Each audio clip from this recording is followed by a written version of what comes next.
Today we walk a lovely bit of Roman road which runs up from just west of Orton up to Colpit Hill, Wicker Street, and the little stream which is known as Bluebeck, and then we retrace our steps back to the car again. Lovely stretch of road, well worth doing.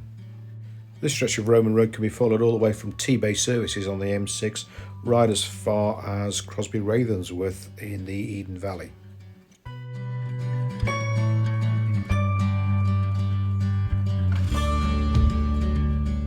I'm just standing outside of a grouse shooting hut, which is what this moorland tends to be used for now, as well as grazing some sheep. Ahead of me is the Roman road, just winding its way up the hill, not quite straight.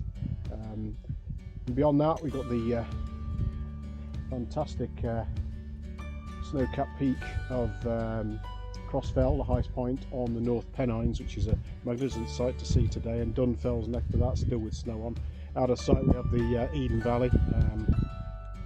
The Roman road starts off in Lancashire, keeps going past Lancaster itself up to a little fort at Callacum near Kirkby Longsdale, up through the Loon Gorge, Low Boller Bridge, Roman fort. It actually crosses through T-Bay services north, worth looking out for that in the forest in the car park, and then continues over this high moorland stretch into the Eden Valley and down to Kirkby Thore, where there's another fort at Bratherniacum.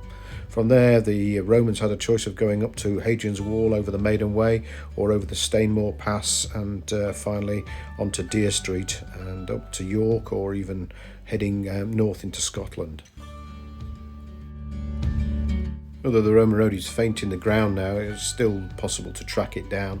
It was used for centuries after the Romans left, and even Charles II used it on his way up to Scotland in 1651. Stopped his army to drink at a nearby spring. Although the Romans were master road builders, I'm not sure how much traffic there would have been over the winter here. The Vindelander tablets actually say that sometimes the roads were terrible, so I would imagine some of the traffic here must have been quite seasonal.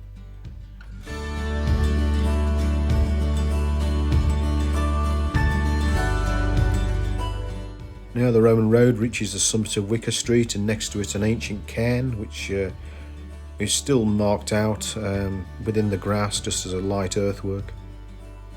I wonder if the Roman travellers ever glanced across the cairn and wondered who placed it there, what sort of people had created it. If people are asked about limestone, they immediately think of the fantastic pavements in Malham Cove in Yorkshire, or even Cheddar Gorge down in Somerset, but Cumbria itself has one of the largest volumes of limestone pavement anywhere in the UK. Absolutely fantastic.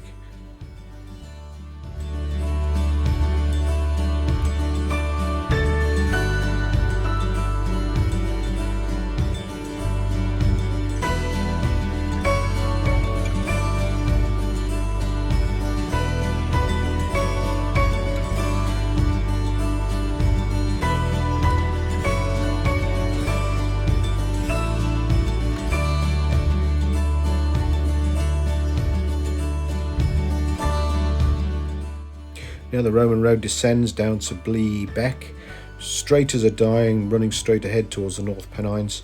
There are ditches and earthworks on either side of the line of the road, but now rather indistinct. The passage of traffic over the centuries has widened the road considerably and made it a little bit more difficult to see, but it's still there in the landscape.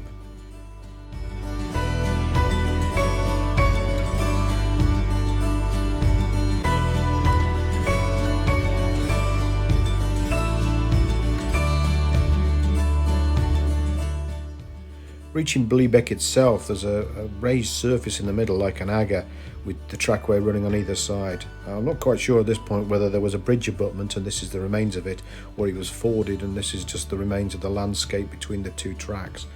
Whichever way, it's still an impressive sight to see.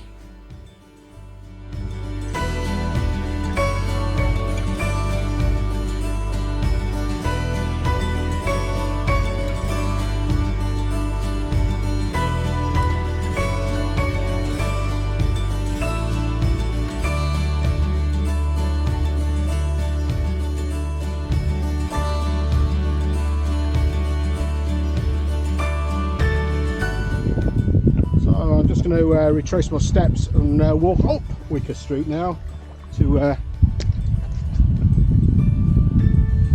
take in the effect of the road.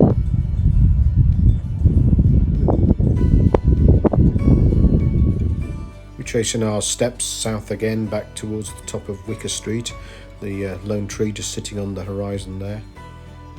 I hope you've enjoyed this little bit of a ramble along the Roman road. If you have, please like and subscribe to the channel.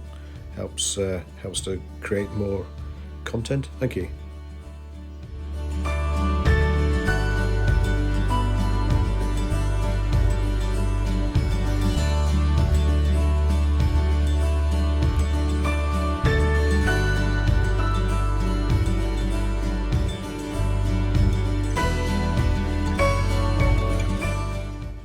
Well, it's always nice to have a bit of an audience. I don't think they're listening to a word I say, mind you.